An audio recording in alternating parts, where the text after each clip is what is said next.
అనగనగా ఒక ఊరిలో రాముడు, సోముడు అనే ఇద్దరు స్నేహితులు ఉండేవారు. రాముడు చాలా మంచివాడు. ఎంత కష్టపడ్డానికైనా వెనకాడేవాడు కాదు. తనకున్న దాంట్లోనే కుటుంబంతో కలిసి ఎంతో తృప్తిగా, సంతోషంగా జీవించేవాడు. కాని సోముడు అలా కాదు. పరమ అత్యాసపరుడు. కష్టం చేయకుండానే రాత్రికి రాత్రే కోటీశ్వరుడైపోవాలని ఎప్పుడూ రంగుల కలలు కంటూ ఉండేవాడు.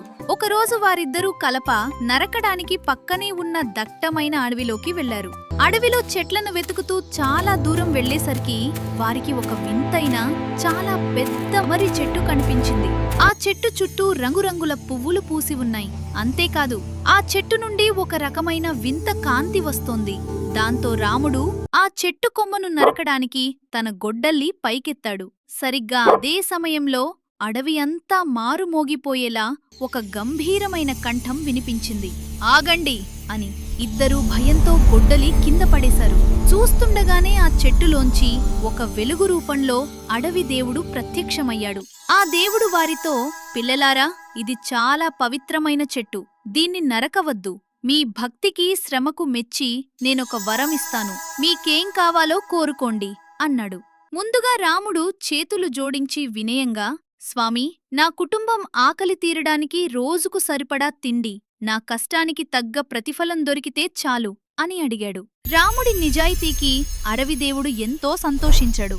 వెంటనే అతనికి ఒక మాయాపాత్రను బహుమతిగా ఇచ్చాడు. రామా, దీని ద్వారా నీకు ప్రతిరోజూ రుచికరమైన భోజనం లభిస్తుంది. కాని గుర్తుంచుకో, రోజుకు ఒక్కసారి మాత్రమే ఇది పనిచేస్తుంది అని చెప్పాడు. ఇదంతా చూస్తున్న సోముడి మనసులో అత్యాస పడగవిప్పింది. వాడు ముందుకు వచ్చి, స్వామీ, నాకు ఈ తిండిగింజల పాత్ర వద్దు. నేను ఏ వస్తువును తాకినా అది క్షణాల్లో బంగారంగా మారిపోయే వరం నాకు ప్రసాదించండి అనడిగాడు. అప్పుడు అడవిదేవుడు కాస్త విచారంగా నవ్వి, సోమా, అత్యాస పడకు.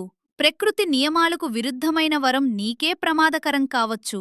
ఆలోచించుకో అని హెచ్చరించాడు. కాని సోముడు వినలేదు. నాకు ఆ వరమే కావాలి అని పట్టుబట్టాడు. దాంతో దేవుడు, సరే, నీవు కోరినట్లే స్వర్ణహస్తం వరాన్ని ఇస్తున్నాను అని చెప్పి అంతర్ధానమయ్యాడు. రాముడు ఆ మాయాపాత్రను తీసుకుని ఇంటికి వెళ్లి తన కుటుంబానికి కావలసిన భోజనం పొంది ఎంతో హాయిగా, తృప్తిగా జీవించసాగాడు. కాని ఇక్కడ సోముడు పరిస్థితి మాత్రం ఊహించని విధంగా మారిపోయింది.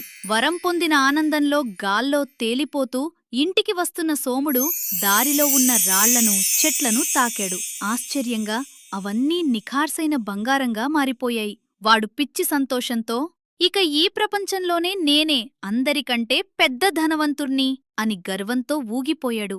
ఇంటికి వెళ్లేసరికి వాడికి బాగా ఆకలి వేసింది. గబగబా అన్నం తిందామని పళ్ళెం పట్టుకున్నాడు. అంతే, ఆ పళ్ళెం కాస్త గట్టి బంగారంగా మారింది.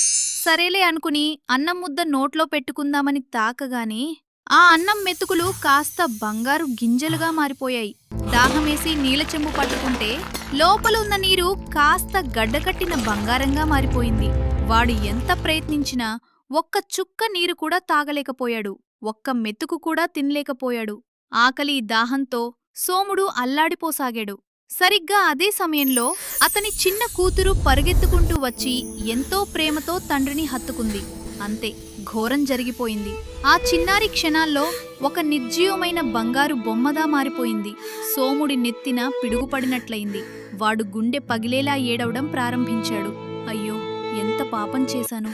ఈ బంగారం నా ఆకలిని తీర్చలేకపోయింది సరే కదా, ప్రాణంగా చూసుకునే నా కూతుర్ని కూడా నాతో కాకుండా చేసింది అని విలపించాడు. సోముడు ఏడుస్తూ పరిగెత్తుకుంటూ రాముడి దగ్గరికి వెళ్లి తన చేసిన తప్పును చెప్పి తలబాదుకున్నాడు. రాముడు అతన్ని ఓదార్చి ఇద్దరూ కలిసి మళ్లీ అడవికి వెళ్లారు. అక్కడ అడవి దేవుణ్ణి తలుచుకుంటూ సోముడు కాళ్లపై పడి క్షమించమని వేడుకున్నాడు. సోముడి కళ్లల్లోని పశ్చాత్తాపాన్ని చూసి అడవిదేవుడు కరుణించాడు. ఆ వరాన్ని వెనక్కి తీసుకున్నాడు. వెంటనే సోముడి కూతురు మళ్లీ ప్రాణాలతో తిరిగి వచ్చింది. ఆ రోజు నుండి సోముడు తన అత్యాశను పూర్తిగా వదిలేసి రాముడిలాగే కష్టపడి తృప్తిగా జీవించడం మొదలుపెట్టాడు. కథలోని నీతి: అత్యాశ ఎప్పుడూ హానికే దారితీస్తుంది. మనకున్న దానితో తృప్తి చెందకుండా మితిమీరిన ఆశకు పోతే చివరకు ఉన్నది కూడా ఊడిపోతుంది.